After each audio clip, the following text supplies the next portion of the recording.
Bonsoir, mes frères et mes sœurs, que Dieu vous bénisse. Quelle joie d'être ici avec vous, de vous avoir, vous qui venez tous de différents pays. Nous continuons ici à nous jouir dans la lecture de Job. Donc nous allons ouvrir le chapitre 16 de Job. Le chapitre 15, son ami Eliphaz est en train de reprocher à Job, en train de le juger et en train d'inviter Job qu'il puisse se repentir et qu'il puisse écouter les conseils de ses amis pour de cette façon le faire tomber dans un piège. Mais dans le chapitre 16, nous voyons que Job continue à se défendre et continue à parler.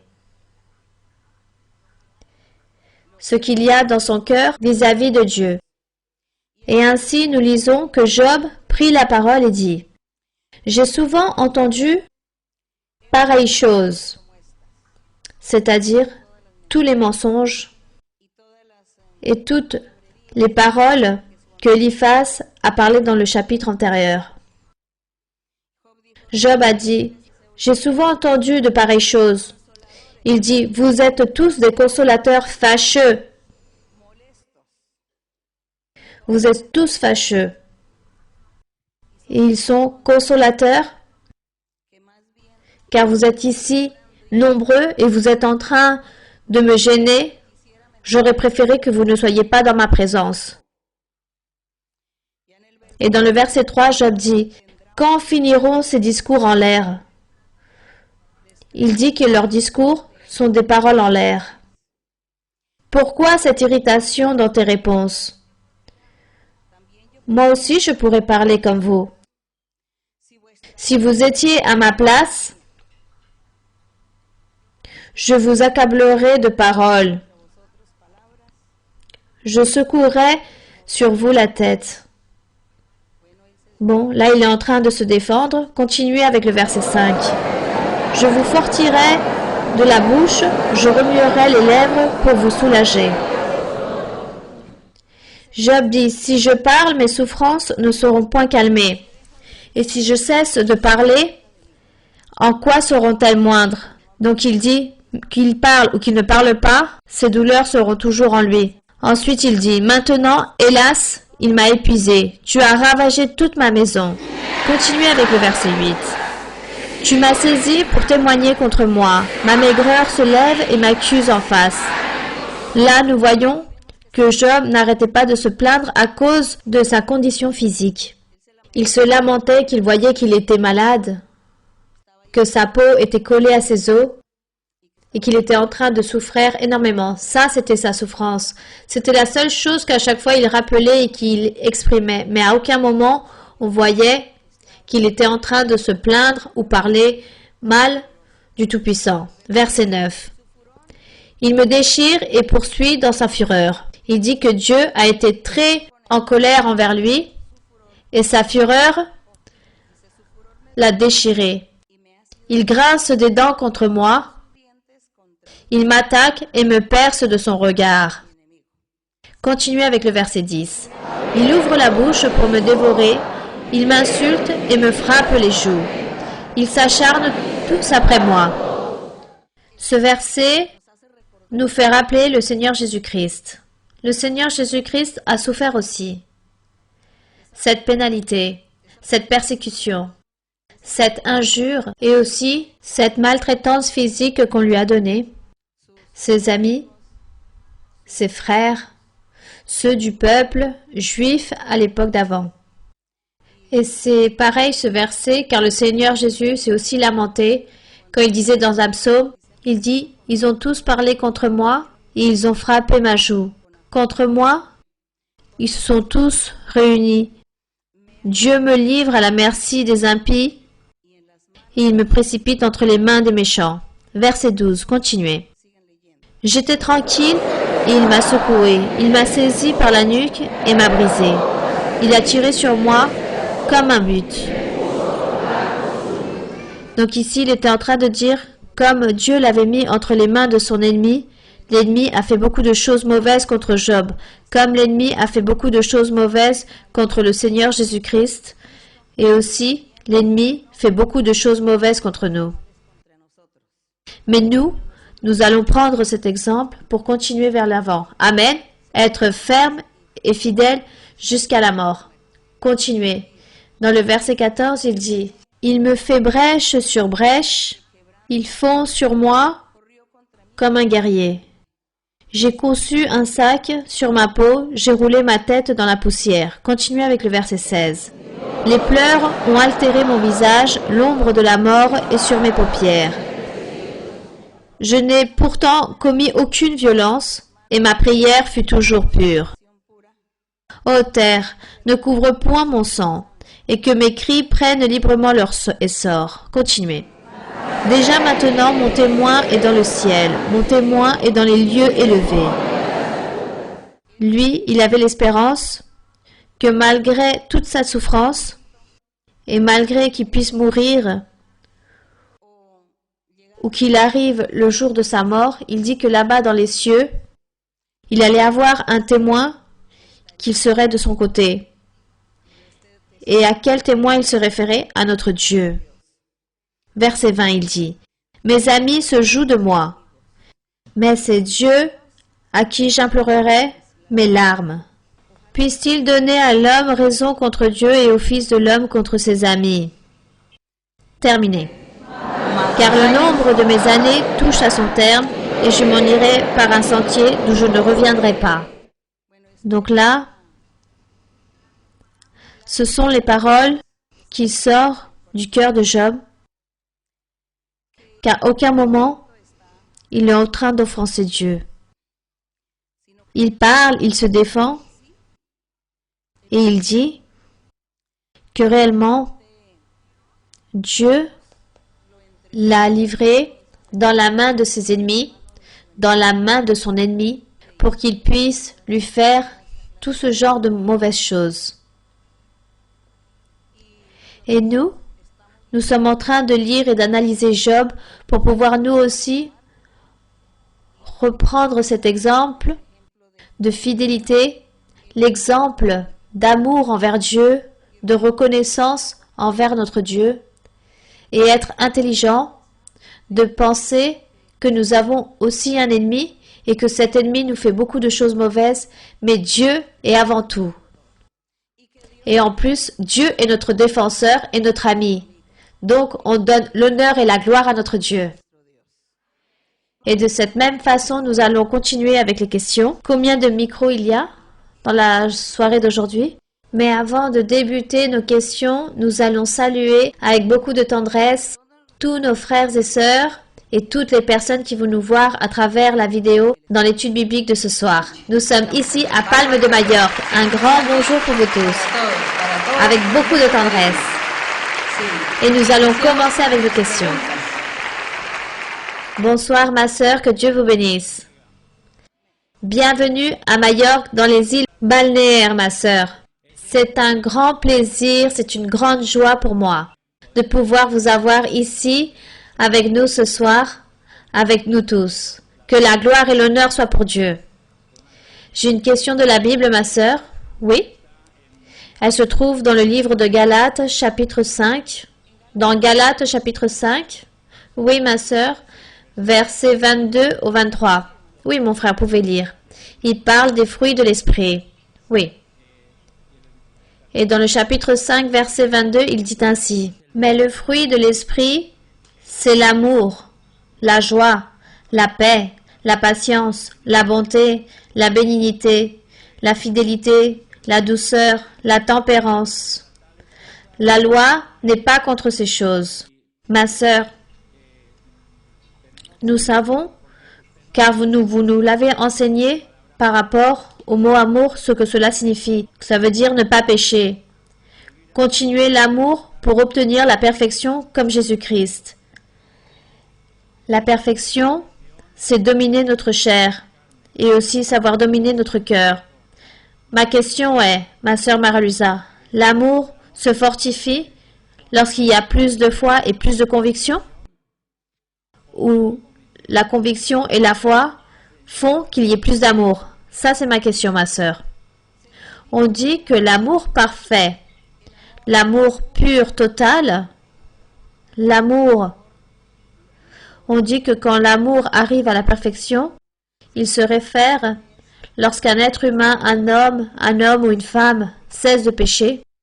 Lorsqu'on cesse de pécher, alors on dit qu'il y a de l'amour parfait dans cette personne.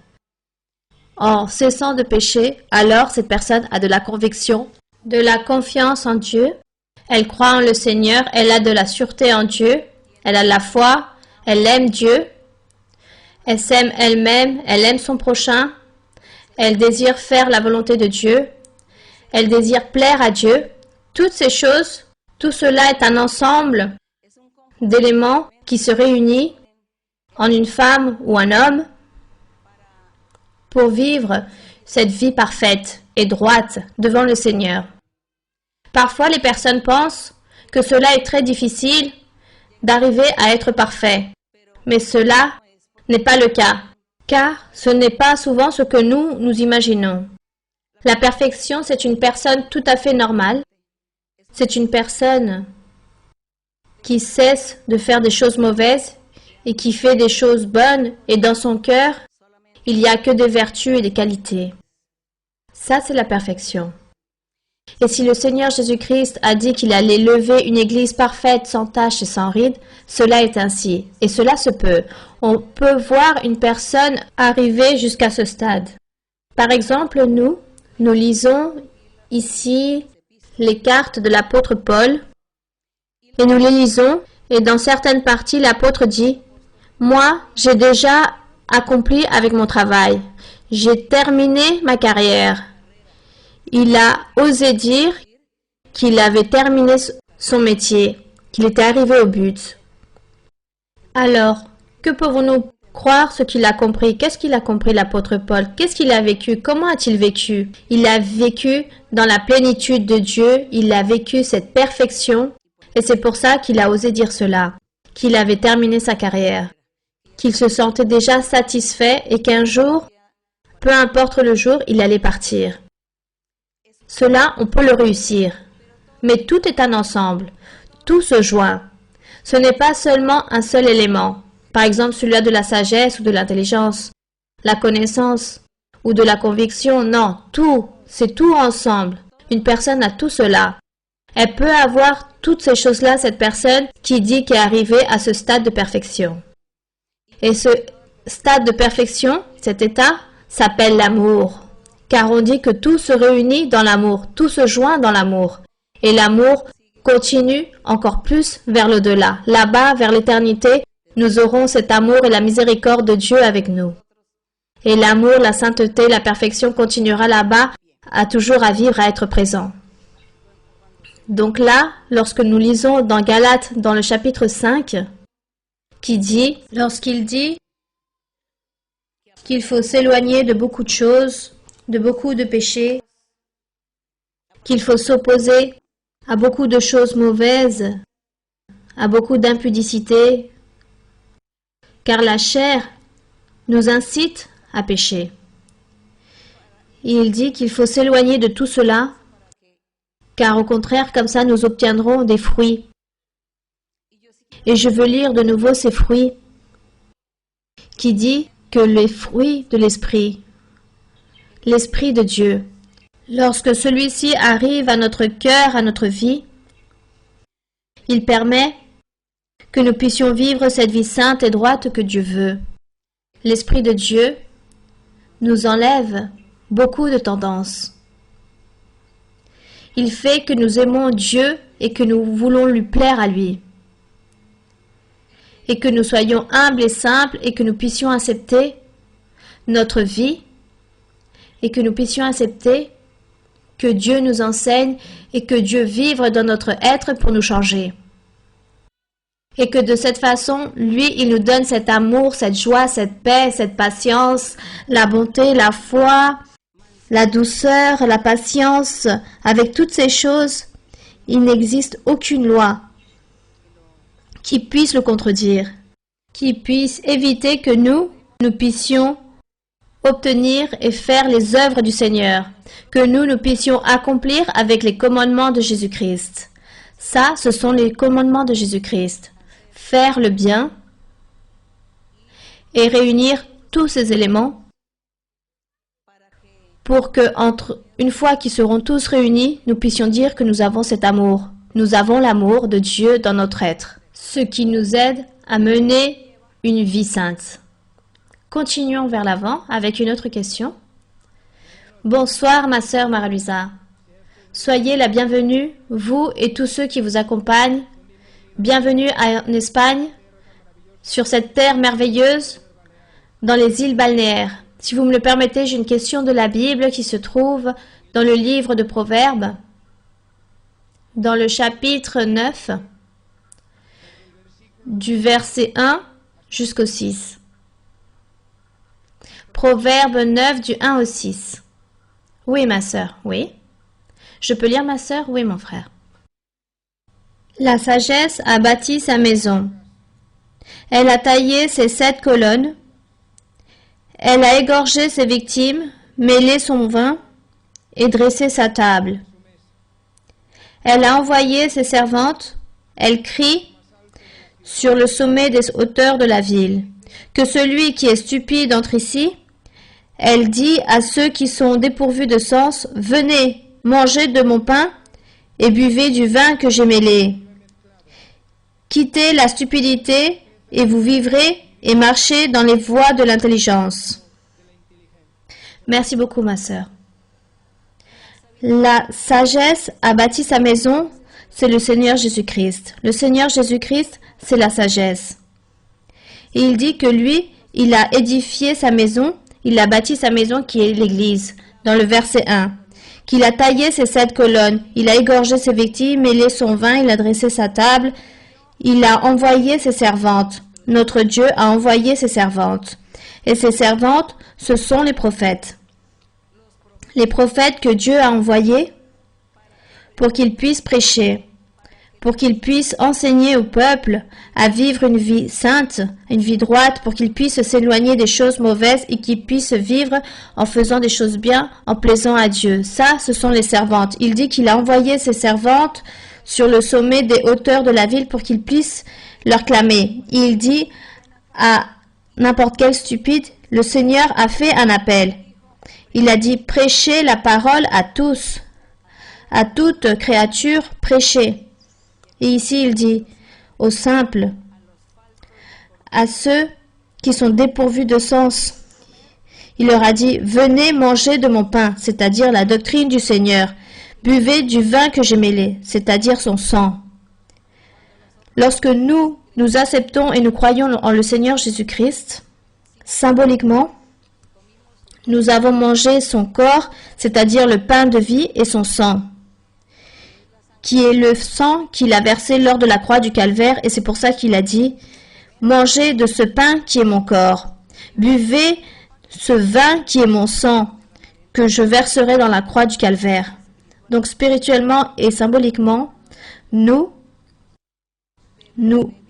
buvons le sang du Seigneur et nous mangeons son pain, sa doctrine, nous croyons en lui. Et c'est pour cela que dans le verset 5, il dit « Venez manger de mon pain et buvez du vin que j'ai mêlé. Quittez la stupidité et vivez la vie éternelle et marchez dans la voie de l'intelligence. » Et la voie de l'intelligence, c'est accepter le Seigneur Jésus-Christ et marcher dans le chemin pur de l'évangile du Seigneur Jésus-Christ. Ça, c'est la voie de l'intelligence.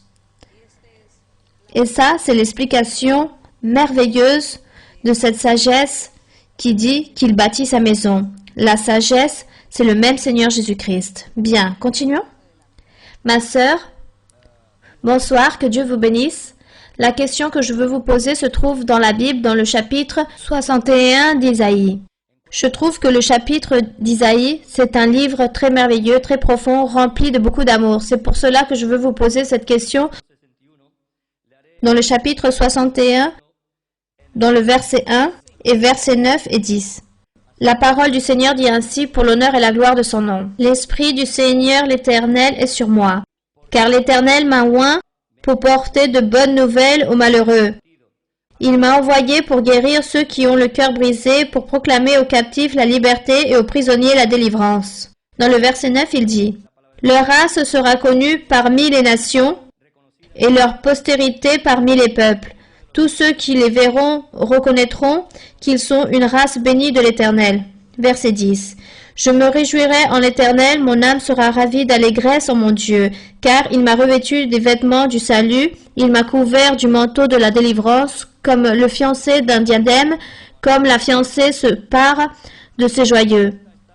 Ma question se trouve où il dit « Le Seigneur est sur moi, car il m'a oint. » Je voudrais que vous puissiez m'éclaircir si le Seigneur, comme dans la lecture dans beaucoup de livres, le Seigneur, lorsqu'il choisit une personne, un être, il le oint. Si vous pouviez m'approfondir un peu plus sur cela, comme ici le Seigneur continue à élire les personnes qu'il désire qui marchent dans sa voie. Merci et que Dieu vous bénisse. Dans Isaïe 61, il est en train de parler de notre Seigneur Jésus-Christ.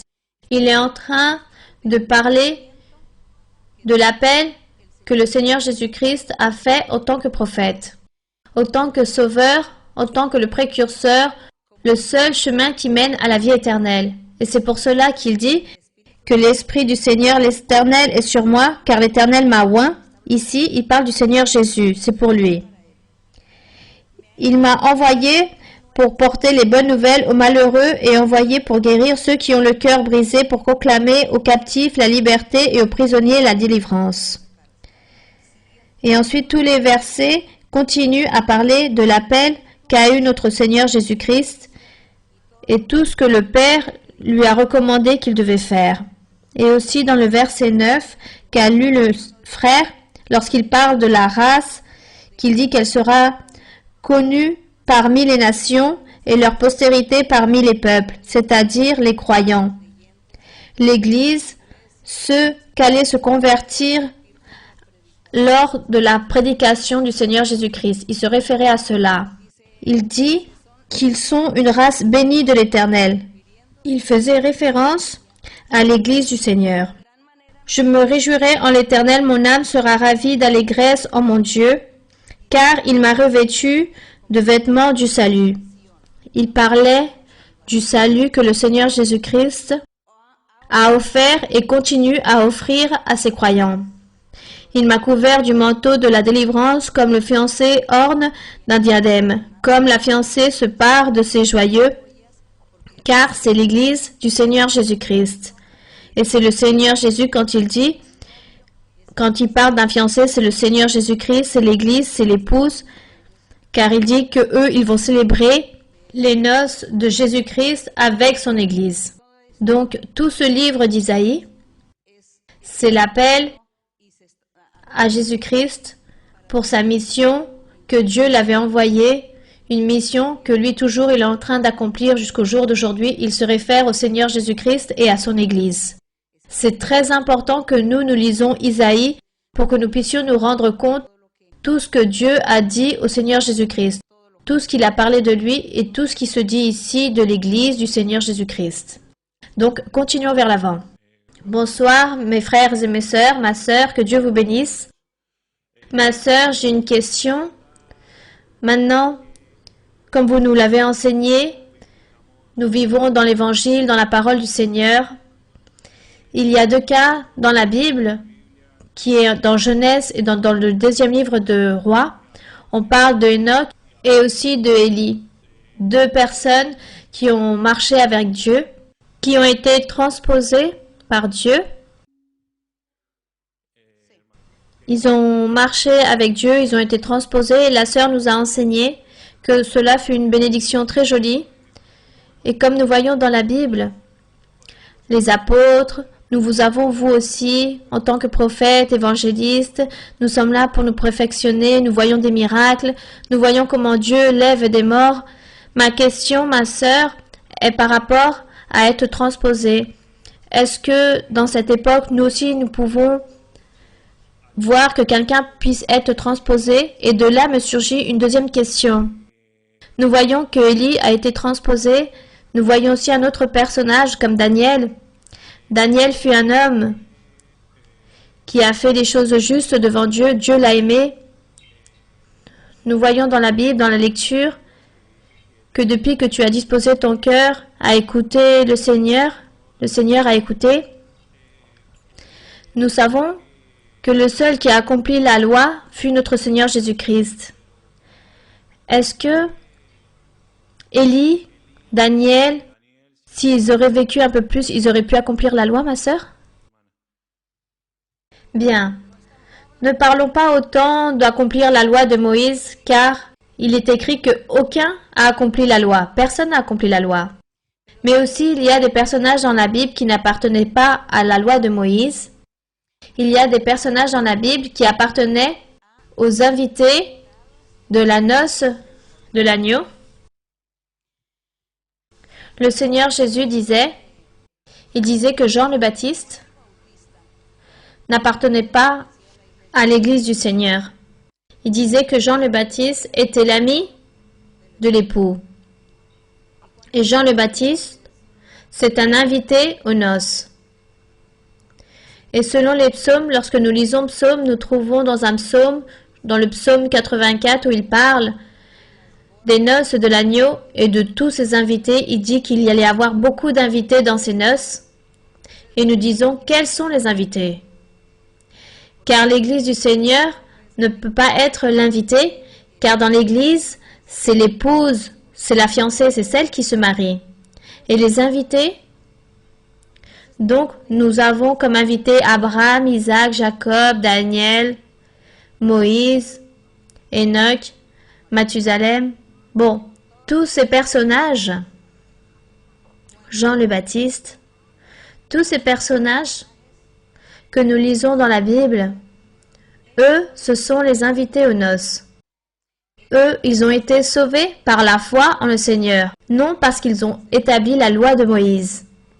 C'est pour cela que la Bible parle clairement que Abraham fut justifié par sa foi.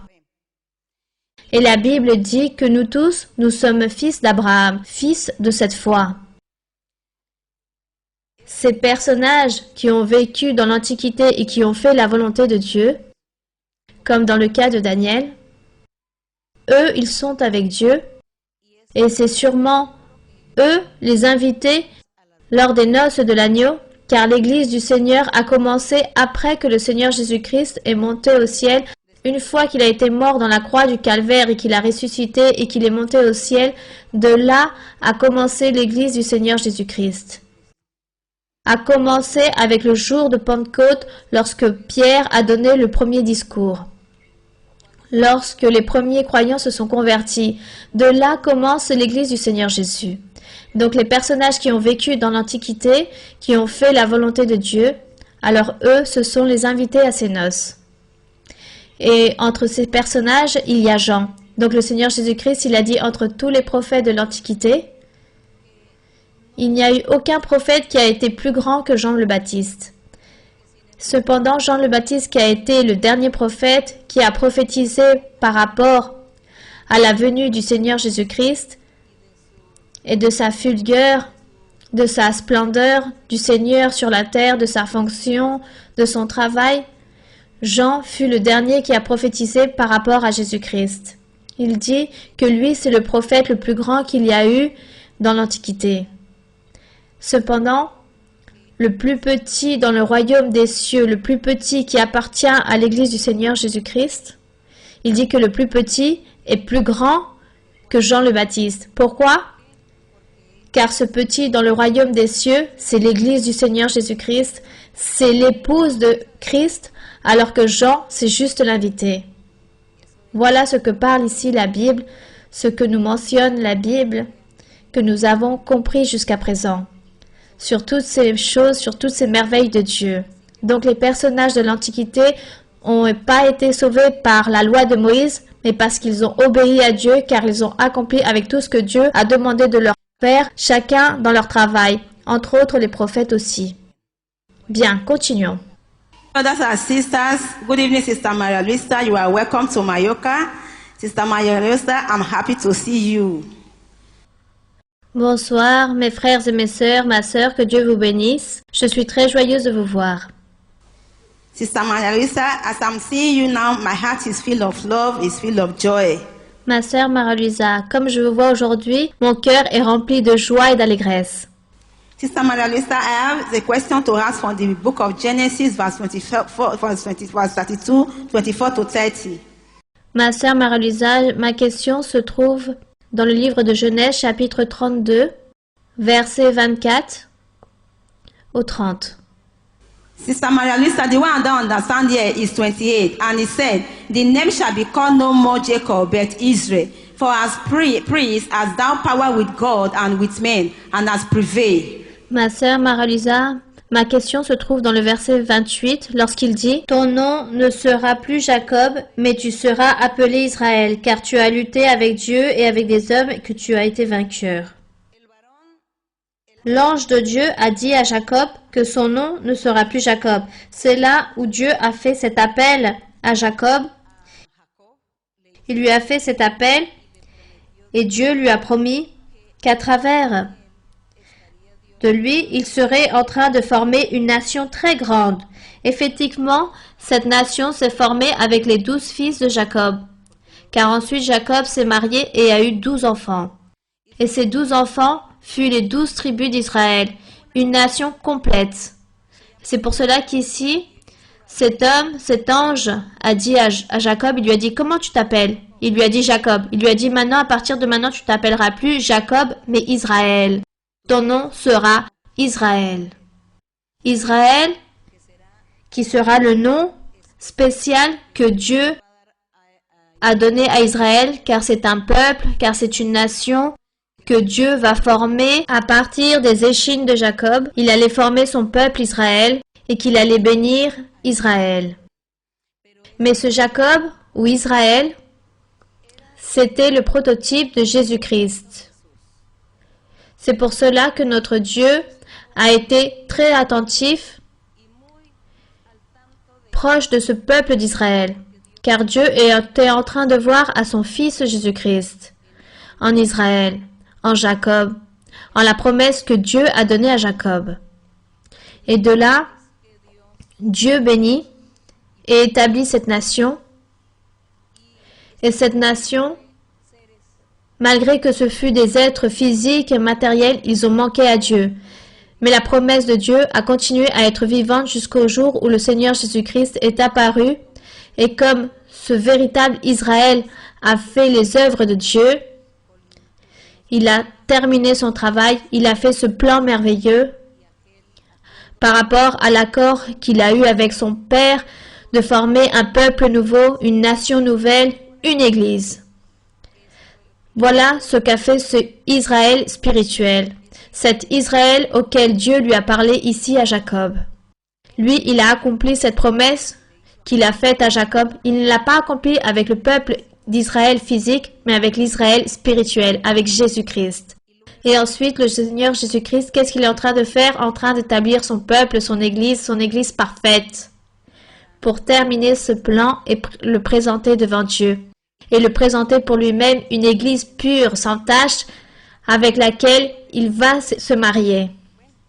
Bien, ça, ce fut le plan de Dieu depuis le début. Nous remercions le Seigneur pour cela. Continuons donc vers l'avant. Une autre question? Bonsoir, ma sœur Marie-Louisa. Je voulais vous poser une question par rapport au contenu et la nature de l'amour chrétien. Dans le premier livre de Jean, si quelqu'un dit « J'aime Dieu » et qu'il haït son frère, c'est un menteur. Car celui qui n'aime pas son frère qu'il voit, comment peut-il aimer Dieu qu'il ne voit pas? Ensuite, dans le chapitre 5, verset 3, il dit que l'amour de Dieu consiste à garder ses commandements, et ses commandements ne sont pas pénibles. Donc, je voudrais, ma sœur, je comprends que le modèle chrétien de comment un chrétien doit agir au jour d'aujourd'hui se trouve plus où se trouve Romains 12, où se trouvent les devoirs des chrétiens. Et d'une manière très concrète, on parle du comportement de tous les jours d'un chrétien vis-à-vis des autres. Je ne sais pas si c'est la conclusion que je dois mener ici. Donc nous lisons dans le premier livre de Jean, qu'est-ce que vous avez lu? Dans le premier livre de Jean 4:20, Si quelqu'un dit « j'aime Dieu » et qu'il haït son frère, c'est un menteur, car celui qui n'aime pas son frère qu'il voit, comment peut-il aimer Dieu qu'il ne voit pas? Ensuite, plus tard, dans le premier livre de Jean 5,3, il dit « car l'amour de Dieu consiste à garder ses commandements ». Il dit que nous aimons Dieu lorsque nous gardons les commandements. Et quels sont les commandements? Ne pas voler, ne tuez pas, ne séquestrez pas, ne violez pas, ne gardez pas des rancunes, n'allez pas vous venger des personnes, etc. Toutes ces choses, ce sont les choses que Dieu a interdites et en accomplissant cela, nous sommes en train de réaliser les commandements de Dieu. Et si nous accomplissons avec toutes ces choses, nous nous éloignons de toutes ces choses mauvaises, de toutes ces choses impures, alors nous sommes en train de réaliser les commandements de Dieu. Et si nous sommes en train d'accomplir ces commandements de Dieu, alors nous sommes en train de l'aimer. Nous sommes en train d'aimer Dieu. C'est pour cela que l'enseignement est clair. Si quelqu'un dit « moi j'aime Dieu » et je haïs mon frère, et s'il haït son frère, c'est parce qu'il est en train de faire des choses mauvaises. Car une personne qui est ou chasse ou jette une personne, ça veut dire qu'il est en train de lui faire quelque chose de mauvais. Il est en train de l'offenser, il lui donne pas le bonjour, il lui tend pas la main, sûrement il est en train de réaliser des calomnies, des injures, il est en train de lui enlever ce qui lui appartient. Qu'est-ce qu'il est en train de faire avec son frère? Il est en train de haïr son frère, il est en train de pécher contre son frère, en train de commettre un péché. C'est pour cela qu'il dit, comment vas-tu dire que tu aimes Dieu? Regarde toutes les choses mauvaises que tu es en train de faire à ton frère. Donc toi, tu n'aimes pas Dieu. Car celui qui aime Dieu garde les commandements de Dieu, c'est-à-dire de faire le bien. Et toi, si tu fais le bien à ton frère, alors tu aimes Dieu. Mais si tu es en train de faire beaucoup de mal à ton frère, alors tu n'aimes pas Dieu, car tu n'es pas en train de réaliser ce commandement. Donc là, il n'y a rien de contradictoire. L'amour, c'est cesser de pécher. Avoir de l'amour, c'est ne pas pécher. Et lorsqu'une personne ne pêche pas, alors on dit qu'elle est en train d'accomplir les commandements de Dieu. Là, c'est correct. Nous allons voir par exemple ici dans Romains chapitre 12 que le frère signale le chapitre 12 de Romains. Qu'est-ce qu'il nous dit? Que nous dit Romains 12?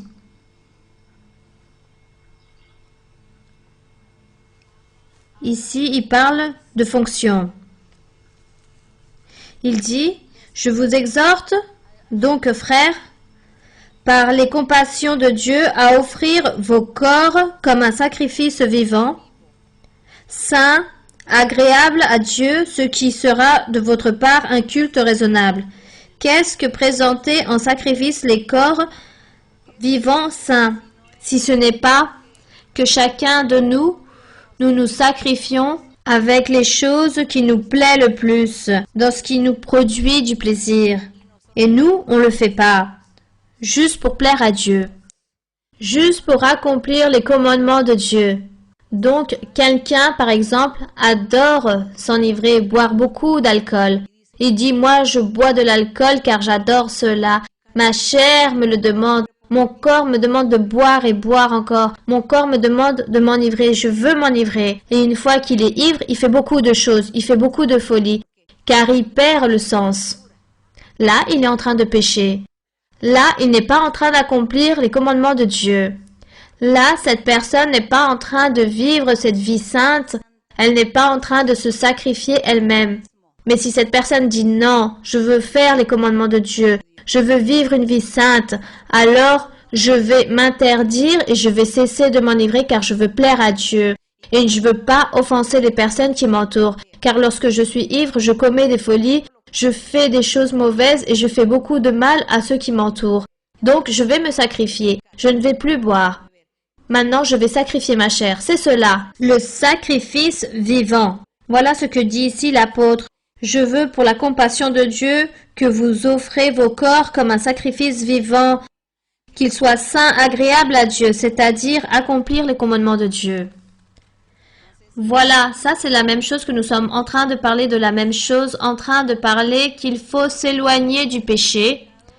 Et en s'éloignant du péché, vous êtes en train de vous sacrifier. Vous êtes en train de sacrifier votre chair, juste pour plaire à Dieu. Vous cessez de pécher, car vous voulez plaire à Dieu. Vous voulez accomplir les commandements de Dieu. Et là, on parle d'amour. Et là aussi, on parle les devoirs des chrétiens. C'est cela. Continuons. Ou notre frère a une autre question? C'était juste cette question. Bien, merci. Nous continuons. Ma sœur, je profite aussi pour vous demander par rapport à la foi. La foi, c'est un don de Dieu ou on peut l'obtenir par la volonté humaine. La foi, c'est un don de Dieu. Nous aussi, nous la produisons. Au moment où nous arrivons à l'église, au moment où Dieu m'a parlé, à travers la prophétie, Dieu m'a parlé le plus profond de mon cœur et moi j'ai cru et j'ai dit oui, je vais continuer dans cette église car Dieu se manifeste dans cette église, Dieu se manifeste. Alors, moi je commence à suivre, je prends ma décision et toute seule, je établis ma foi en croyant en Dieu. Donc je continue dans l'église, le temps passe et qu'est-ce qui arrive? Qu'ensuite Dieu va me récompenser et Dieu nous récompense en nous donnant encore plus de foi. Il nous donnera ce don de foi. Il va nous utiliser pour faire des miracles, pour faire beaucoup de choses en tant qu'instrument dans son œuvre, dans son église. Comme ça, nous utilise Dieu avec cette foi et Dieu va nous l'augmenter dans notre vie. Mais c'est nous-mêmes que nous avons commencé à croire en le Seigneur car nous avons vu ces expériences. Nous les sentons et c'est pour cela que nous sommes là. Car sentir l'expérience, Dieu proche de nous, proche dans ma vie. Et je continue, j'ai eu cette foi. Et Dieu maintenant aujourd'hui m'a augmenté la foi et on continue. Car Dieu nous donnera cette foi abondante pour que jamais nous allons douter. Et qu'au milieu des tribulations et des épreuves que l'ennemi va nous mettre dans notre vie, notre foi peut parfois s'affaiblir, on peut se démotiver, notre foi peut tomber. Mais comme le Seigneur, ce qu'il fait, c'est nous augmenter la foi et nous donner encore plus de foi, alors nous allons avoir plus de sûreté et plus de conviction, comme l'a eu Job. Bien, continuons. Continuons, oui, une autre question. Bonsoir, ma sœur, que Dieu vous bénisse. Je voulais vous poser une question dans le livre de Éphésiens, chapitre 1, verset 6. Éphésiens, chapitre 1, 6. Oui, mon frère.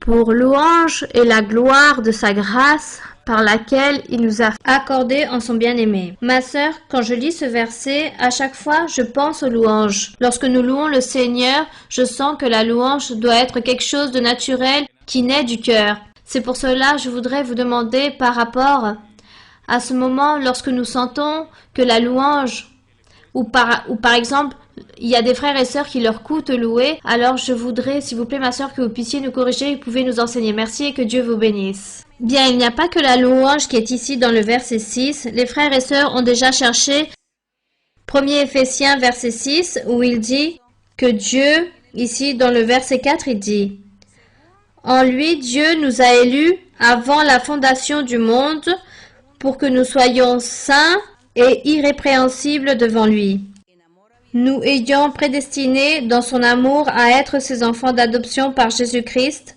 selon le bon plaisir de sa volonté, à la louange de la gloire de sa grâce qu'il nous a accordée en son bien-aimé. » Cette louange est plus encore, est plus profonde que lorsque nous allons le soir à l'église pour prier. Lorsque les jours de culte de louange, nous disons le lundi, le mardi, c'est des jours de louange, ou vendredi, c'est un jour de louange. Ce jour-là, nous allons et nous prions. Jour de louange, donc nous louons Dieu, nous lui chantons, nous sommes contents et joyeux. Mais cette louange ici qui parle dans Éphésiens 1:6, lorsqu'il dit que Dieu nous a accordé pour sa gloire, par sa grâce, ça, c'est encore plus profond. Ça, c'est encore plus de ce que nous faisons le soir. Le lundi, le mardi, le vendredi. Ça, c'est encore plus profond. Car ça, c'est pour que le nom de Dieu soit mis en hauteur par tous les êtres, par toute l'humanité, que les personnes puissent dire, que les personnes puissent croire et dire que Dieu existe, que Dieu est le maître de toute la création, que Dieu a fait l'univers, que Dieu connaît les pensées des personnes, que Dieu enlève, que Dieu met, que Dieu donne, que Dieu est celui qui fait tout, lui c'est le Tout-Puissant, il est partout. Lorsque les personnes disent cela, lorsque les personnes pensent cela de Dieu, alors on est en train d'éloger Dieu et on est en train de louer Dieu. On est en train de reconnaître d'une manière ou d'une autre, les êtres sont en train de reconnaître qu'il existe un être suprême, un être grand et tout-puissant qu'on ne voit pas, mais c'est le maître et c'est lui qui gouverne toute la création. Il dirige les tonnerres, les éclairs, les tornades, les hautes marées, les tsunamis. Ce Tout-Puissant dirige tout cela. Il envoie la pluie, il enlève la pluie, il envoie les tremblements de terre. Les personnes, sans avoir besoin de reconnaître ce Tout-Puissant, sans avoir besoin, eux, ils savent qu'il existe un être suprême qui dirige et gouverne toutes ces choses. C'est le promoteur de permettre tous ces phénomènes dans tout le globe terrestre. Avec cela, c'est suffisant pour que ce verset s'accomplisse. Que pour la louange de la gloire, de la grâce de Dieu, avec laquelle il nous a accordé en son bien-aimé. Car les personnes, sans se rendre compte, car il y a des personnes qui disent qu'ils ne croient pas en Dieu. Mais sans se rendre compte, ces personnes savent et reconnaissent qu'il existe un être qui peut tout faire, qui nous gouverne, qu'il est quelque part par là. Là, on est en train de louer Dieu. Là, on est déjà en train d'éloger Dieu ou de reconnaître qu'au moins il existe. Et nous, les croyants en Jésus-Christ, l'Église du Seigneur qui nous sommes ici en train d'inspirer et désirer avec tout notre cœur être l'Église du Seigneur Jésus-Christ, nous sommes là en train de louer son nom et en train de lui donner l'honneur et la gloire. Mais cette grandeur, Dieu l'a reçue à travers les milliers d'années depuis qu'il a créé l'homme. Depuis qu'il a créé l'homme, Dieu a été reconnu que c'est un être tout-puissant, grand, incomparable, omnipuissant, omniprésent, c'est cela. Voilà ce que dit ce verset. Donc, les louanges que nous réalisons, cela, c'est que des couches par rapport à réellement ce que signifie ce verset 6, que Dieu a créé l'homme. C'est pour qu'il puisse le louer et le glorifier, pour qu'il puisse l'honorer, car c'est pour ça qu'il a fait les êtres. Mais l'homme, de certaine façon, a élogé Dieu et a reconnu la grandeur de Dieu. Il ne le loue pas, il ne l'aime pas, mais son Église, oui. Et nous sommes ici pour dire, Seigneur, nous, on va t'aimer de toutes les façons. Non seulement en train de reconnaître qu'il existe un être suprême et tout-puissant qui nous gouverne, mais que nous voulons être proches de lui pour le louer spécifiquement maintenant. Plus généralement, comme dans l'Antiquité, avant nous avions un Dieu général, un Dieu si loin, très loin de nous. Maintenant, il est si proche, mais très proche de nous. Il est là, dans notre cœur, dans notre être, et il sait que nous l'aimons. Et là, nous sommes en train aussi d'accomplir avec cet objectif, avec cette fin d'avoir créé l'homme pour sa louange. Donc nous voulons dire à notre Dieu que nous sommes là pour le louer, pour le glorifier, car lui, il est digne de cela. Continuons. Une autre question? Oui, ma sœur? Ma sœur Mara-Luisa, bonsoir. Ma sœur, il y a certains frères et sœurs qui vont poser la question par rapport au figuier qui s'est séché et les disciples avec peu de foi. Il se trouve dans Matthieu 25, 18, 19. Mais ma question se trouve dans Marc, chapitre 11, versets 12 au 14. Marc 11, 12, 14. Oui, je peux lire, ma sœur? Oui, ma sœur. Le lendemain, après qu'ils furent sortis de Béthanie, Jésus eut faim. Apercevant de loin un figuier qui avait des feuilles, il alla voir s'il y trouvait quelque chose. Et s'en étant approché, il ne trouva que des feuilles, car ce n'était pas la saison des figues. Prenant alors la parole, il dit : « Que jamais personne ne mange de ton fruit. » Et ses disciples l'entendirent. Ma sœur, ma question est, Jésus a eu faim et il a vu de loin ce figuier et il s'en est approché, mais il a juste trouvé des feuilles. Lui, il s'est mis en colère car il avait faim ou parce qu'il n'a pas pu manger? Pourquoi a-t-il maudit le figuier si ce n'était pas la saison? Je voudrais que vous puissiez m'approfondir ce verset. Ici, le Seigneur ne dit pas qu'il s'est mis en colère. Il ne dit pas qu'il s'est mis en colère. Il ne s'est pas mis en colère pour cela.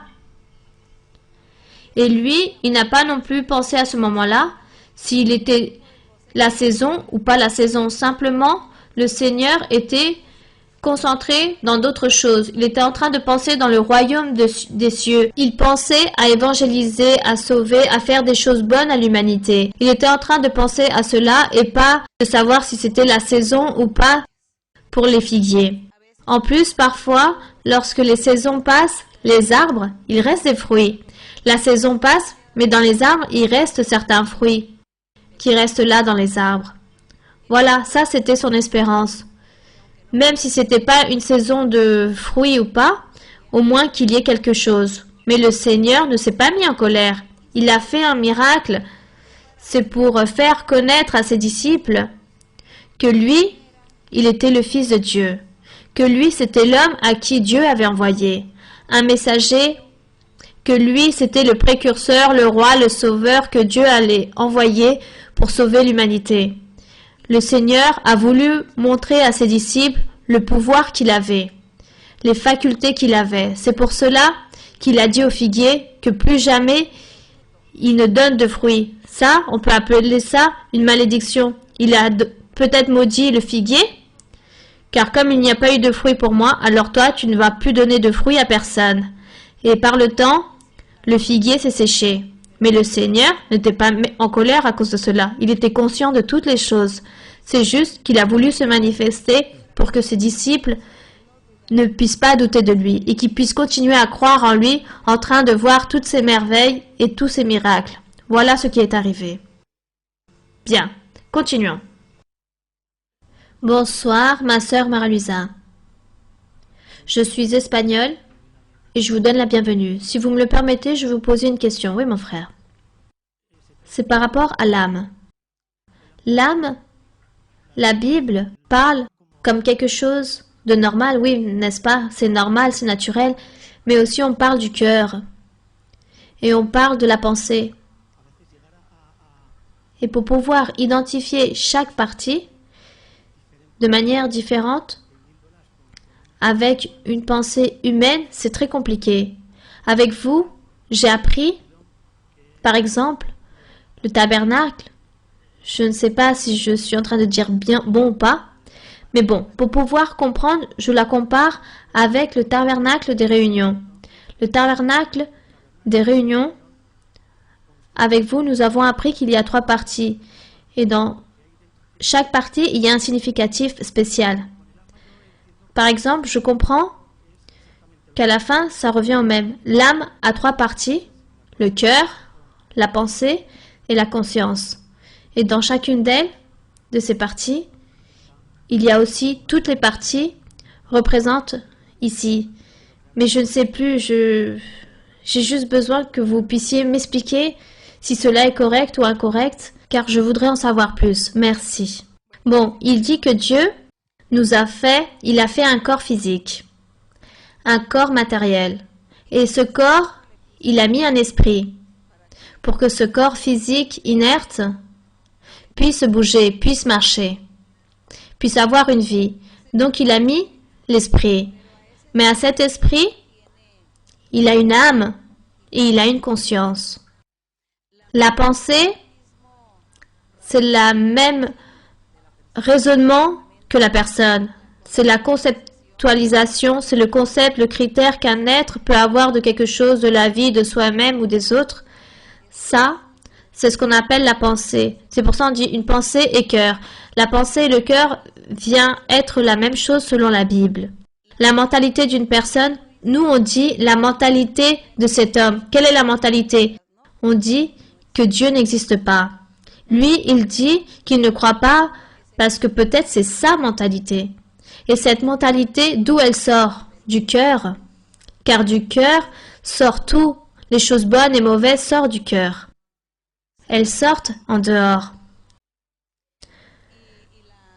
Et la conceptualisation d'une personne sort aussi du cœur. Et tout ce qui sort du cœur, on dit, qui arrive ici dans un laboratoire qui est dans la tête, dans le cerveau, pour le mettre en processus, pour le chasser ou pour l'établir. Donc c'est pour cela qu'il dit tout ce qui sort du cœur, que ce soit bon ou mauvais, arrive à ce laboratoire et commence un processus. Les personnes le font ou le font pas, font le bien ou les choses mauvaises. Elles prennent leurs décisions, elles analysent. Donc à tout cela, on appelle la conceptualisation, on appelle ça le cœur, la pensée.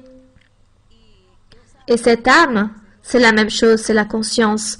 On dit que la conscience aussi est là, proche du cœur, et que la conscience, c'est quelque chose que nous, on nous accuse, on nous juge, et on dit, ne fais pas ceci, ne fais pas cela, tu es en train de faire cela, tu es en train de faire ça, tu es en train d'agir de mauvaise façon, tu as pris la mauvaise décision, pourquoi tu as fait ceci, pourquoi tu as fait cela? Là est la conscience, en train de nous parler, en train de nous juger, en train de nous enseigner. Nous, maintenant que nous avons connu Dieu et que nous connaissons la parole du Seigneur et que nous avons appris qu'est-ce qu'est le péché, qu'est-ce qui n'est pas le péché, qu'est-ce que nous devons cesser ou pas cesser de faire, et lorsque nous commettons une faute, un péché, notre conscience immédiatement nous accuse. Il y a quelque chose à l'intérieur de nous-mêmes qui nous dit « Pourquoi tu as fait cela? Tu as déplu à Dieu. Tu as déplu à Dieu. » Ça, c'est cette conscience.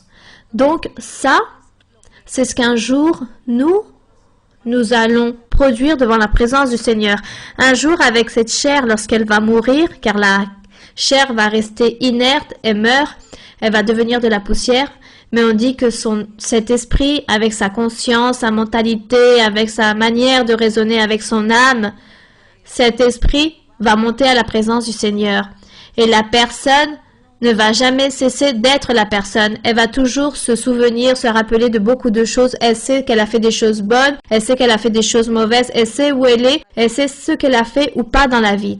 Tout cela va devant la présence du Seigneur. Et c'est pour cela, voilà ce que nous sommes, nous, aujourd'hui en train de lutter avec notre être, que nous allons pas mourir, mais nous allons à la présence de Dieu, et Dieu sera à quel lieu il va nous envoyer selon nos œuvres, si elles ont été bonnes ou mauvaises. Donc, je me répète, nous avons un esprit. Et cet esprit a une âme, a un cœur, a une conscience. Et c'est une pensée, c'est une mentalité. Tout cela, c'est la même chose. Cet esprit doit fonctionner avec tous ces éléments. Il ne peut pas marcher s'il lui manque un élément. Car s'il n'a pas d'âme, il ne marche pas. S'il n'a pas de conscience, il ne marche pas. S'il n'a pas cette mentalité, ce raisonnement, il ne va pas marcher non plus. Donc, tout cela, c'est ce qu'il y a en nous, c'est ce que Dieu a mis en nous, et c'est pour cela que nous prenons des décisions. Notre chair, réellement, c'est un corps que Dieu a permis pour que nous puissions vivre, dans ce corps. Moi, je vis dans ce corps. Mais après, ce corps va mourir. Il va se terminer, il va se détériorer, car avec le temps, il va s'épuiser. Jusqu'à qu'il ne va plus agir, il va mourir. Donc moi, je vais rester avec l'esprit. Et avec cet esprit, je vais aller devant la présence de Dieu et je vais me présenter devant lui. Mais ma personnalité ne cessera jamais de l'être. Donc cette personnalité, c'est cela. L'esprit, l'âme, la conscience, c'est cela. Tout cela vont devant la présence de Dieu. Et ça, c'est ce que Dieu dit. Gardez-vous de faire des choses mauvaises. Gardez-vous de pécher, car sinon vous allez souffrir là-bas ce tourment dans l'éternité. Vous allez souffrir tout cela. Vaut mieux se jouir et profiter devant Dieu. Car si nous vivons ici dans ce corps, nous avons des moments joyeux et aussi des moments tristes. Mais lorsque nous avons des tribulations et des moments difficiles, nous nous sentons très mal. Et lorsque nous sommes joyeux, alors nous nous sentons aussi quelle allégresse, quelle joie, quelle merveille, être joyeux. C'est cela. Bien, continuons. Bonsoir, ma sœur, Marie-Luisa, bienvenue en Espagne, merci beaucoup pour être ici. Ma question est de la Bible, Luc 13, 18, il dit « À quoi le royaume de Dieu est-il semblable et à quoi le comparais-je ? Il est semblable à un grain de sénévé qu'un homme a pris et jeté dans son jardin. Il pousse, devient un arbre et les oiseaux du ciel habitent dans ses branches. » Et il dit encore « À quoi comparais-je le royaume de Dieu ? Il est semblable à du levain qu'une femme a pris et mis dans 3 mesures de farine pour faire lever toute la pâte. » Merci beaucoup, ma sœur Marie-Luisa. Semblable, à quoi est semblable le royaume de Dieu? À quoi le comparais-je? Il dit que le grain de sénévé, c'est un grain tout petit. Ce grain est tout petit. L'homme le jette dans son jardin et une fois qu'il pousse, ça devient un arbre très grand, si grand que tous les oiseaux du ciel y habitent dans ses branches. Et il dit que le royaume de Dieu, c'est la prédication de l'évangile du Seigneur Jésus-Christ. Le royaume de Dieu, c'est l'évangile du Seigneur. C'est la parole du Seigneur. C'est la doctrine de Jésus-Christ. C'est l'œuvre du Saint-Esprit. Dieu en train de se manifester aujourd'hui avec son Saint-Esprit. Ça, c'est le royaume de Dieu. L'évangile, les bonnes nouvelles. Lorsqu'on prêche, la parole véritable, l'évangile véritable est prêché, il grandit dans les cœurs des personnes. Les personnes se convertissent et les personnes reçoivent des bénédictions de Dieu. Elles reçoivent les bénéfices, les miracles, car les personnes croient à la prédication de cet évangile. Et comme Dieu se manifeste avec cet évangile qui est en train de se prêcher, donc c'est pour cela que les personnes se convertissent et beaucoup de personnes viennent se convertir. Et en plus de cela, chaque personne en particulier grandit spirituellement dans leur vie. Et une personne reçoit beaucoup de dons. Une personne reçoit des bénédictions de Dieu. Et cette personne, en même temps, se convertit comme si c'était un arbre qui pousse et qui grandit, qui donne beaucoup de fruits. Car le Saint-Esprit est dans sa vie.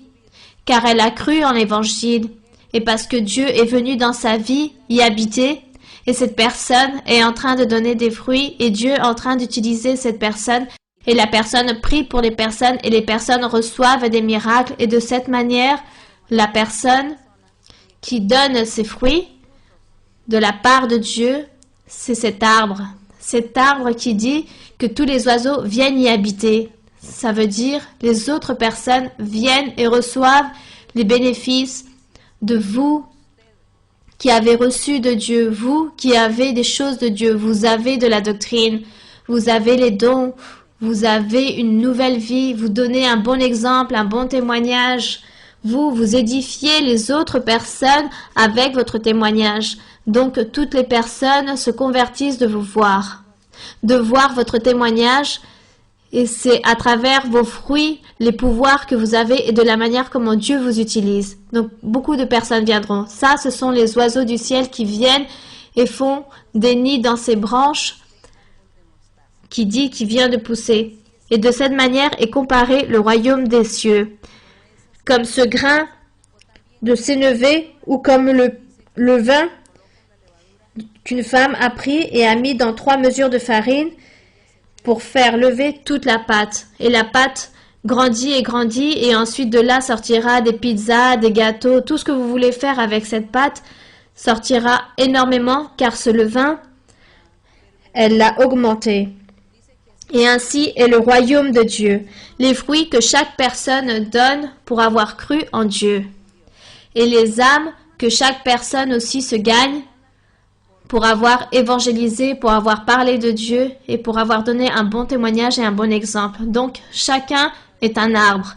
Ça, c'est le royaume de Dieu. Et si tous, nous sommes des arbres et nous donnons des fruits, alors nous sommes en train de gagner encore plus de personnes pour qu'ils puissent venir et se convertir en des arbres et ainsi successivement jusqu'au jour où l'église du Seigneur commence à être une église très grande, en train de fleurir, en train d'être rempli de milliers de personnes. C'est cela. Ça, c'est le royaume de Dieu. Bien, continuons. Oui, mon frère? Bonsoir, ma sœur Mara-Luisa. Dieu vous bénisse. Ma sœur, ma question se trouve dans le livre d'Hébreux, chapitre 11, du verset 24 au 26. Hébreux 11. Hébreux 11, 24, oui? Amen, ma sœur. Oui, vous pouvez lire. C'est par la foi que Moïse, devenu grand, refusa d'être appelé fils de la fille de Pharaon. Aimant mieux être maltraité par le peuple de Dieu que d'avoir pour un temps de jouissance du péché. Regardant le pauvre de Christ comme une richesse d'une grande que les trésors de l'Égypte, car il avait les yeux fixés sur la rémunération. Ma sœur Mara-Luisa, nous avons compris, car vous venez de nous le confirmer, si vous pouviez continuer à nous l'enseigner aussi aujourd'hui, que le peuple d'Israël, une fois sorti d'Égypte, représentait le Seigneur Jésus-Christ. Et dans Osée 11, 21 aussi nous le confirme. Car ici venait la génération du Seigneur. Il menait deux questions dans le verset 26. Une serait, le pauvre de Christ, c'était le même peuple d'Israël? Et si notre Dieu, en même temps, était en train de révéler à Moïse, ou il était en train de parler de son Église? Merci beaucoup, ma sœur. Verset 24. C'est par la foi que Moïse, devenu grand, refusa d'être appelé fils de la fille de Pharaon. Il dit que par la foi de qui? La foi de Moïse ou de la mère? C'était de la mère de Moïse. Car la mère de Moïse, ce qu'elle a fait, c'était le cacher dans un panier. Elle l'a caché là-bas dans la rivière du Nil. Et elle a été confiante et elle a cru en Dieu. Et elle a su que Dieu allait garder cet enfant, allait protéger cet enfant. Et c'est pour cela que Moïse a été gardé et protégé. Car il y a eu une mortalité. Et à ce temps-là, le roi a demandé à tuer tous les enfants qui avaient moins de 2 ans. Mais cette femme a cru et a été confiante en Dieu. Elle a caché cet enfant et il a vécu. Ici, il parle de la foi de Moïse. Dans le verset 25, il dit que Moïse, aimant mieux être maltraité par le peuple de Dieu que d'avoir pour un temps la jouissance du péché, car lui, en étant élevé par la fille du roi comme adopté s'il était le fils du roi aussi, il dit qu'il a renoncé pour pouvoir être avec le peuple d'Israël, car à l'époque d'avant, le peuple d'Israël était en train de vivre en Égypte.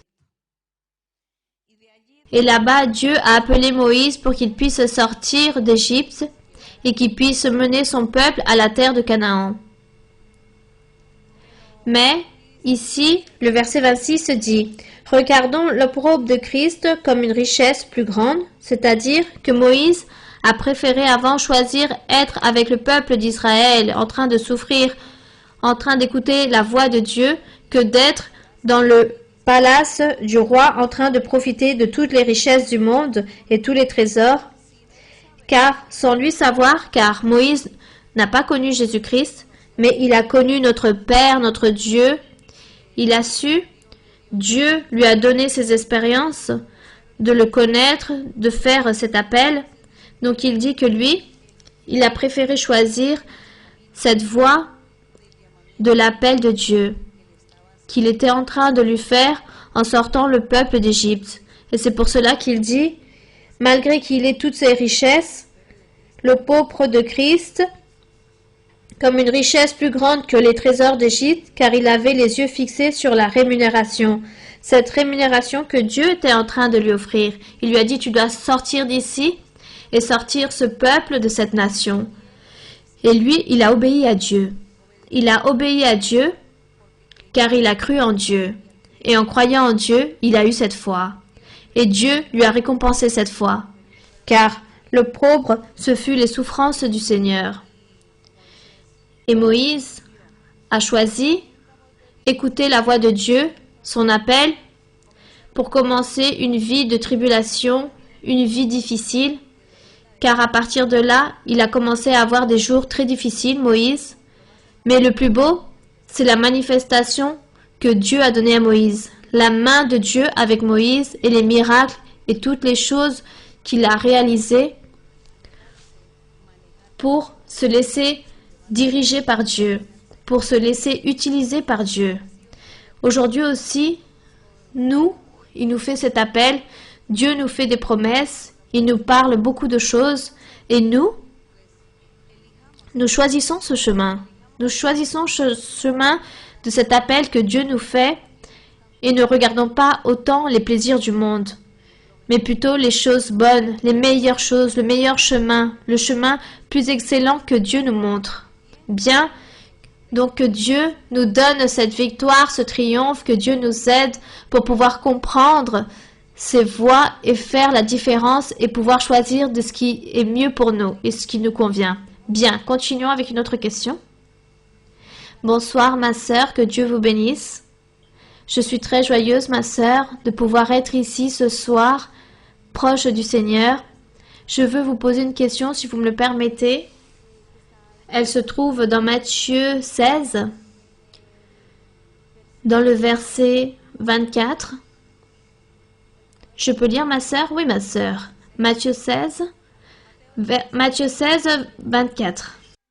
Alors Jésus dit à ses disciples, « Si quelqu'un veut venir après moi, qu'il renonce à lui-même, qu'il se charge de sa croix et qu'il me suive. » Ma sœur, je sais qu'avant vous aviez parlé de qu'est-ce qui est de se renoncer, mais je voudrais, ma sœur, si vous puissiez, s'il vous plaît, nous approfondir plus par rapport à comment nous devons nous charger de cette croix. Merci et que Dieu vous bénisse. Bien. Donc, comme disait l'apôtre Paul, sacrifice vivant. Chacun d'entre nous doit être ce sacrifice vivant et vivre une vie sainte. Voilà ce qu'a dit l'apôtre Paul. Ici, le Seigneur Jésus-Christ dit, « Si quelqu'un veut venir après moi, qu'il renonce à lui-même. » Qu'il se renonce. Donc, renoncez à toutes les choses qui vous plaisent. Renoncez à toutes les choses qui vous a produit du plaisir jusqu'au jour d'aujourd'hui. Il y a des personnes si méchantes qui commettent des homicides et pour eux, ces personnes-là, c'est un plaisir de commettre ces homicides. Il y a des personnes qui disent « moi je tue par plaisir ». Elles se sentent joyeuses en train d'enlever la vie à une autre personne. D'autres diront « moi, je vais voler car je veux, pas parce que j'en ai besoin, mais parce que j'aime voler. J'aime commettre ces choses. » Donc, chaque personne, dans le monde, le diable les a incités à faire des choses mauvaises. Et elles disent qu'elles sentent du plaisir en faisant toutes ces choses. Il y a beaucoup de pécheurs. Il y a beaucoup de choses qui se sont des péchés et nous connaissons ces péchés. Il y a beaucoup de personnes qui font cela par plaisir et parce que cela leur paraît normal. Et le Seigneur Jésus disait, « Renoncez à vous-même. Maintenant, pour vous, c'est l'heure que vous puissiez dire, je ne vais plus faire cela. Pour moi, cela c'était un plaisir. Maintenant, je vais l'enlever de ma chair. Car je vais sacrifier ma chair. » Comme disait l'apôtre Paul, il faut nous sacrifier. Nous sommes un sacrifice vivant. Jésus-Christ dit, renoncez vous-même. Donc, je renonce à cela. Et chargez-vous de sa croix. Quelle est la croix? La croix, ce sont les tribulations. Ce sont toutes les tristesses, les amertumes, les difficultés, les jours mauvais, les pleurs, les pauvretés, les dépressions, les souffrances. Toutes ces choses, ce sont la croix. Tout cela, c'est se charger de sa croix, porter sa croix. La croix, c'est la souffrance.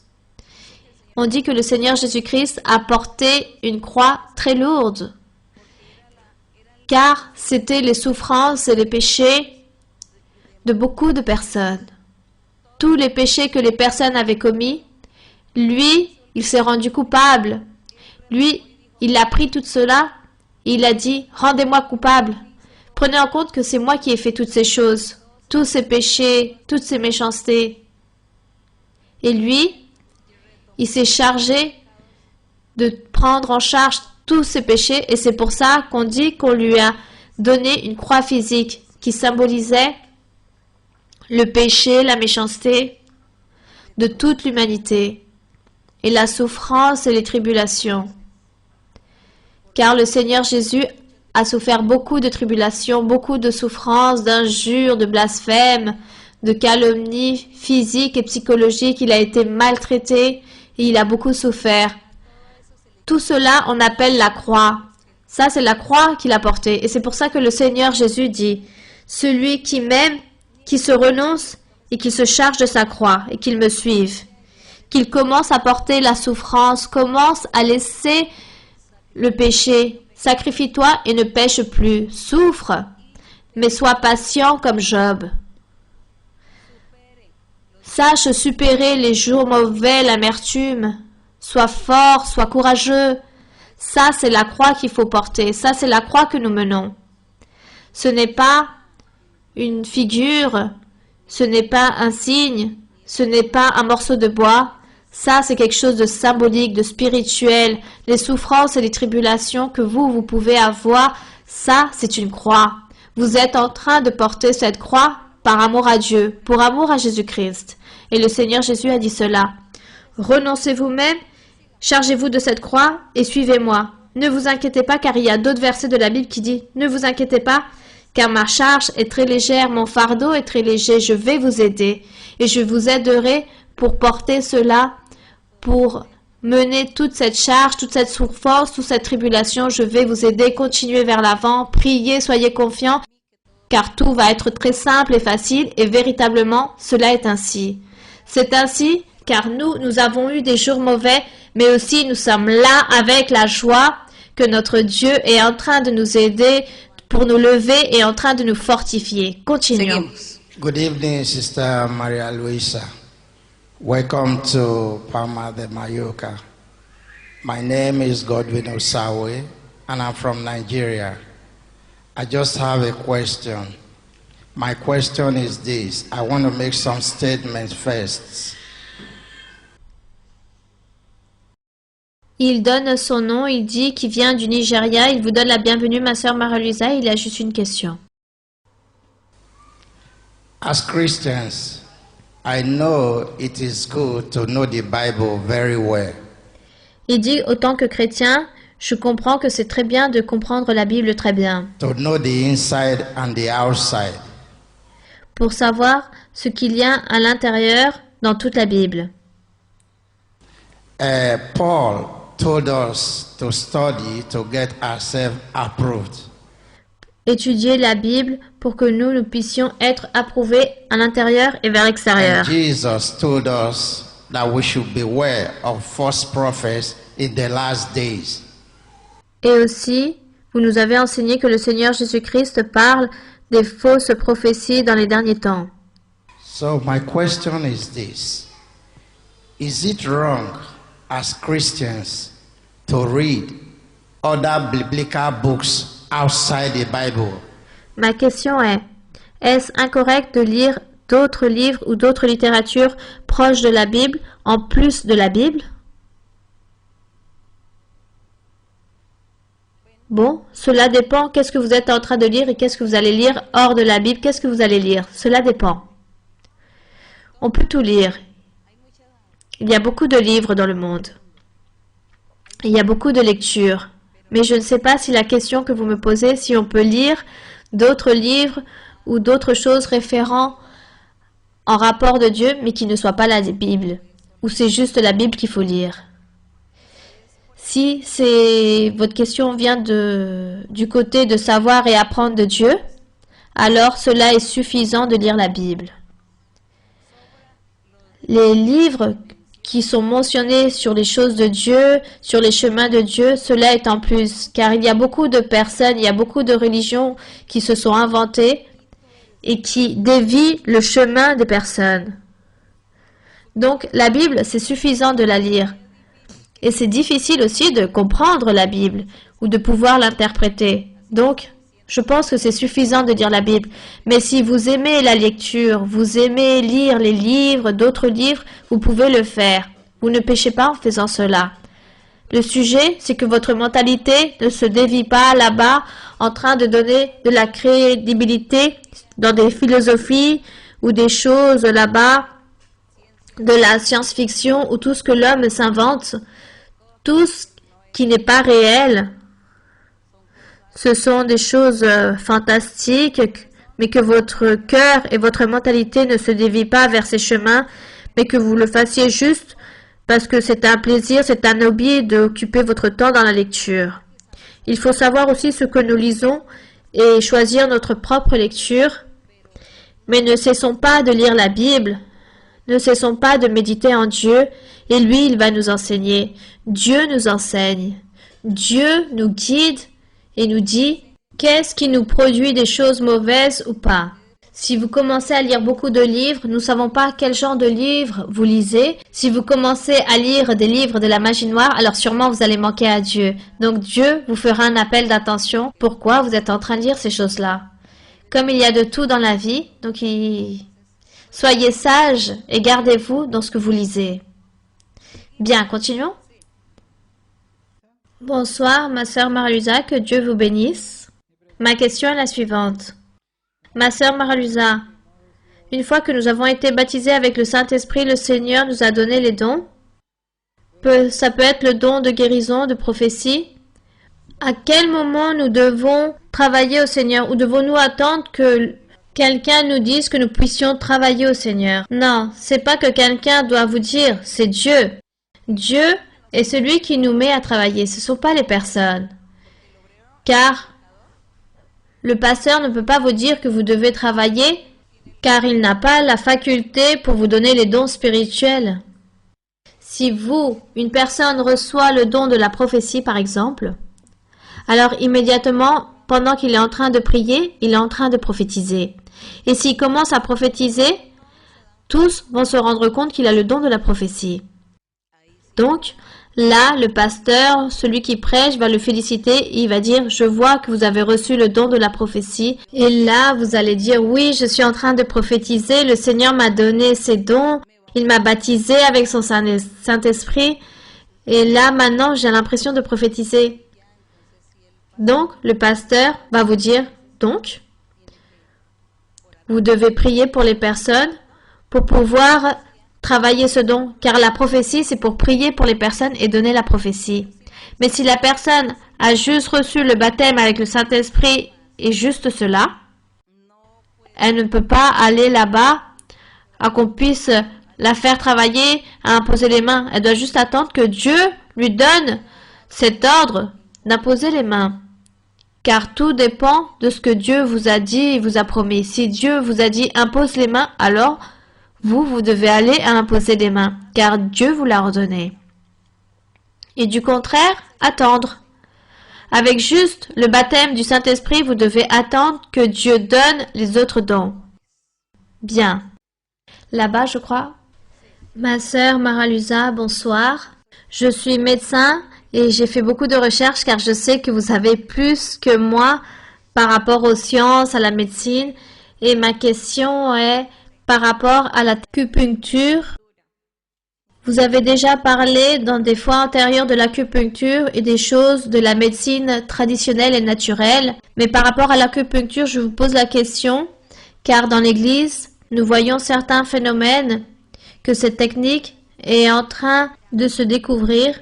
Et il y a d'autres manières dans lesquelles... En quoi consiste cela, ma sœur? L'acupuncture, ma sœur, c'est en faisant quelque chose avec les doigts ou avec d'autres techniques qui touchent des points sensibles du corps. On suppose que dans cette technique orientale ou chinoise, on la réalise sur l'oreille, sur la paume des mains, sur la paume des pieds ou dans certains côtés du corps. On peut simuler d'autres organes, par exemple le foie, on va travailler sur l'oreille ou sur la tête pour enlever les douleurs des autres parties.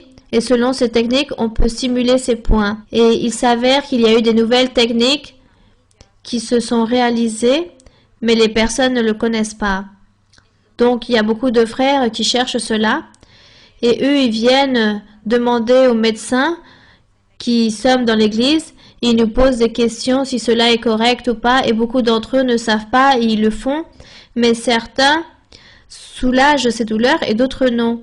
Mais nous, par rapport au côté médicinal. Moi, dans ma carrière, j'ai reçu cela, ces formations, et le Seigneur m'a permis, depuis toute petite, être dans l'église, et j'avais déjà ce sel de Dieu. Et lorsqu'on me expliquait ces techniques orientales, ou par rapport le Jing et le Yang, car aujourd'hui tout est basé sur ces techniques, alors je n'ai jamais fait attention, même si je devais faire cela, mais je n'ai jamais vraiment cru, ni par doctrine, car réellement, cela ne m'a jamais convaincu. Disons, c'est cela que je voulais vous poser comme question. Est-ce possible qu'en touchant ici, je touche le foie? En fait, ma sœur, c'est un médicament auquel je n'y crois pas. Oui, je ne crois pas non plus cela. Donc, ce qui se passe, c'est que lorsque les frères et sœurs me demandent cela, je ne veux pas être exagéré ou extrémiste et j'essaie de leur expliquer, mais je voudrais le faire avec des paroles sages et si c'est possible que je puisse pouvoir leur expliquer et pas tomber dans l'erreur. Bon, je pense pas que cela n'a rien à voir la tête ou le foie ou avec les reins. Moi non plus, j'y crois pas, mais bon. Je sais que le corps fonctionne à travers le système nerveux et le sang. Mais que le foie, la fonction du foie soit dirigée par ici. Bon, moi, ça, je ne suis pas médecin, mais bon, moi aussi j'y douterais. Il y a beaucoup de choses, c'est très complexe, le sujet de toutes ces inventions que les personnes s'inventent, car c'est les personnes qui s'inventent. Les inventions que les personnes s'inventent. Et c'est encore plus, c'est aussi psychologique. On fait beaucoup travailler la partie psychologique. Donc la suggestion, car il y a des personnes qui tombent malades aussi. Ils se posent des questions, quelque chose lui est arrivé et ça y est, ils sont tombés malades. Donc psychologiquement aussi, cela travaille beaucoup le corps. Et nous, soyons réalistes. Vous qui êtes médecin, qui vous avez étudié, vous étudiez les organes et toutes ces choses, vous vous rendrez compte que réellement cela n'a rien à voir une chose avec l'autre. Mais si les personnes vous disent oui, et que si on vous touche ici, donc le foie va guérir, alors sûrement vous l'avez cru et voilà. Donc de là vient un ennemi que nous avons qui est très puissant, qui a beaucoup d'astuces. Et cet ennemi va dire « Ah, je vais lui enlever cette douleur pour qu'il continue à croire en cela. » Et il lui enlève la douleur et la personne continue à croire. Je ne pense pas que ce soit mauvais. Peut-être les personnes ne vont pas pécher en faisant ces choses-là. Les personnes ne pêchent pas. Mais moi, qu'est-ce que je dirais? Moi, je dirais que ça serait mieux être confiant en Dieu, demander à Dieu qui nous guérisse, qui nous libère, avant d'aller chercher la science, n'importe quelle science que ce soit. Moi, je dis, il faut tout d'abord être confiant en Dieu, car la santé, elle est entre les mains de Dieu. Les maladies, toutes sont entre les mains de Dieu. Dieu a permis la science médicale. Dieu a permis d'établir des médecins. Les médecins existent. Depuis même Adam et Ève, il existe des médecins. La science médicale existe et Dieu a enseigné à l'homme à utiliser les plantes pour les médecines. Les plantes, les racines, les pierres, bon, toutes les choses de la nature, Dieu a enseigné à l'homme pour que de là, il puisse extraire ces choses pour la médecine et pour guérir les douleurs et les maladies, car Dieu savait que dans le futur, les personnes allaient tomber malades à cause de la désobéissance, du péché, les personnes allaient tomber malades. Donc Dieu a enseigné à l'homme qu'il puisse agir de la nature pour guérir les maladies. Et c'est pour cela que les médecins aussi, Dieu les a capacités, il a donné la science aux personnes pour qu'ils puissent être capables et utiliser tous les éléments nécessaires, que ce soit des végétaux ou que ce soit les animaux ou les roches, des minéraux. Ils utilisent tout cela pour le bien-être de l'homme. Tout cela, Dieu l'a permis par le Seigneur. Et le Seigneur Jésus, lorsqu'il est venu prêcher l'évangile, aussi, il a dit, moi aussi, je vais vous enlever certaines maladies, mais pour certains, il faudra aller voir le médecin pour qu'il puisse prendre un traitement. Donc, d'une manière ou d'une autre, on ne pêche pas. On est confiant en le Seigneur et on voit qu'on compris et Dieu ne m'a pas guéri, donc je vais voir le médecin. Le médecin fait les analyses et il a trouvé que tel traitement ou telle herbe qui a été fait dans tel laboratoire. Donc maintenant, les médecins d'aujourd'hui, ce n'est plus par rapport avec des plantes, mais tout est réalisé directement dans les laboratoires et cela s'est converti en des capsules, des médicaments. Mais de toute façon, tout cela est extrait de la nature et Dieu l'a permis pour la guérison des maladies. Donc, les personnes ne pêchent pas en faisant ces choses-là. Les personnes pêchent s'ils vont voir les sorciers ou les voyants ou ceux qui font des spiritismes pour se guérir de certaines maladies. Et aussi certaines choses occultes qu'on ne connaît pas. Alors, moi, j'éviterai d'y aller. Comme il arrive dans ce cas qui demande à la sœur si les choses de l'acupuncture, de la science asiatique, c'est ça? Ou orientale, qui disent qu'avec les aiguilles, ou peut-être en injectant des choses, moi, je ferai la chose suivante. Plutôt, j'irai voir le médecin général et avec une analyse de sang, savoir si je suis malade ou pas, avant de faire d'autres choses que je ne connais pas et que je ne sais même pas quelles seront les conséquences, ou peut-être le diable va me tendre un piège et je vais tomber dans ce piège. Donc d'abord, je fais aux choses connues. Et Dieu vous guidera. Dieu nous guide, il nous enseigne. Si quelqu'un va là-bas dans ces lieux, il dit oui, il a été guéri et maintenant il va beaucoup mieux. Respectons cela. Dans tous les cas, si vous pensez faire quelque chose de mauvais, Dieu vous enseignera, Dieu vous guidera. Si vous pensez faire bien, alors Dieu ne vous dira rien. Voilà ce qui arrive. C'est la seule chose qui puisse arriver. On ne va pas non plus agir d'une manière très exagérée et être fanatique, mais pas si naïf dans toutes les choses qui se présentent dans notre vie et que je ne sois pas là en train d'examiner qu'est-ce que je dois faire, où dois-je aller, qu'est-ce qui est en train d'arriver et pourquoi cela. Donc, de la sagesse avant tout, beaucoup de sagesse. Et désirons faire les choses meilleures et faire et prendre le meilleur chemin, le plus excellent, et que Dieu m'aide. Aide-moi Seigneur, car moi j'ignore toutes ces choses et toi tu m'enseigneras. Voilà, c'est ça. Donc, mes très chers frères et très chères sœurs d'aujourd'hui, à toutes les personnes, à tous les natifs d'ici, de cette ville, de ces pays d'Europe, un grand bonjour pour vous tous et que Dieu vous bénisse, vous utilise, que Dieu vous donne cette intelligence et cette connaissance de la doctrine, que Dieu fasse des merveilles dans vos vies, dans vos familles et qu'il puisse écouter vos prières et que Dieu toujours soit en train de vous donner tous les souhaits de votre cœur, toutes les pétitions de votre cœur. Aussi à tous ceux qui vont nous voir à travers la vidéo, une grande bénédiction pour vous tous de la part de Dieu, car Dieu écoute vos prières, que Dieu écoute vos clameurs, vos nécessités, vos souhaits, vos pétitions, et que Dieu soit avec vous tous pour toujours. Chantons au Seigneur un cantique avant de faire notre prière. Le cantique 12. Le cantique numéro 12, nous allons chanter au Seigneur pour ensuite réaliser notre prière.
Béni soit ton nom, Seigneur Tout-Puissant.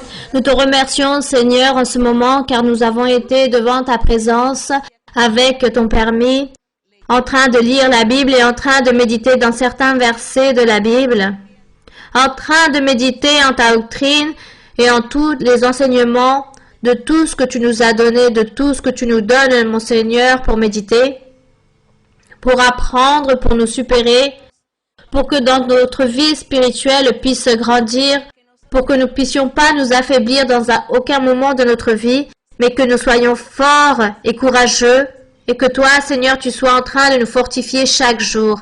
Aide-nous, Seigneur, à avoir cette cordure, à être fort, à être sage et intelligent, à être pur devant ta présence, en train de faire des choses bien, en train de faire ta volonté, que chaque jour, nous puissions nous garder de choses mauvaises, de toutes choses, de malfaisants.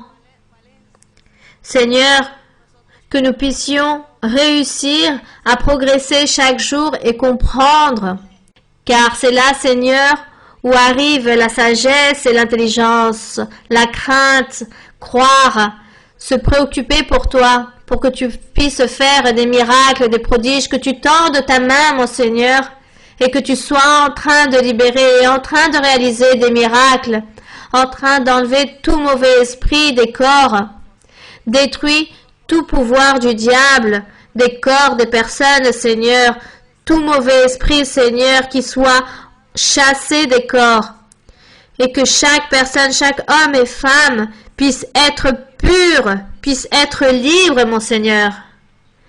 Malgré que les personnes aient un caprice, je te demande, mon Seigneur, que tu fasses des miracles, que tu fasses le miracle et que tu sois en train de guérir, que tu donnes cette libération, que tu fasses cette purification, enlève l'entêtement, le caprice, enlève la rébellion, mon Seigneur. Pour toi, il n'y a rien d'impossible. Pour toi, il n'y a rien d'impossible.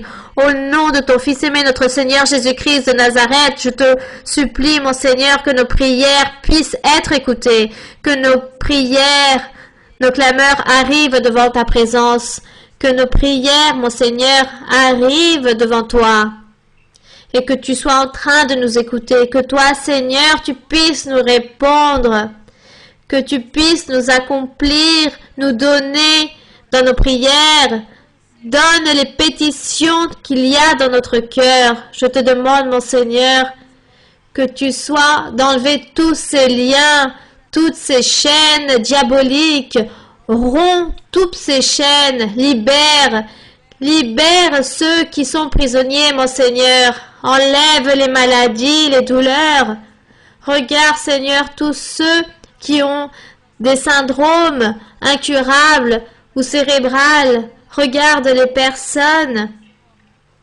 Mon Seigneur, regarde ceux qui ont été victimes de la sorcellerie, de l'harcèlement, qui ont des mauvais esprits, qui ne les laissent pas réfléchir, qui ne les laissent pas penser en ayant un bon sens. Seigneur, que tu sois en train de libérer, de purifier.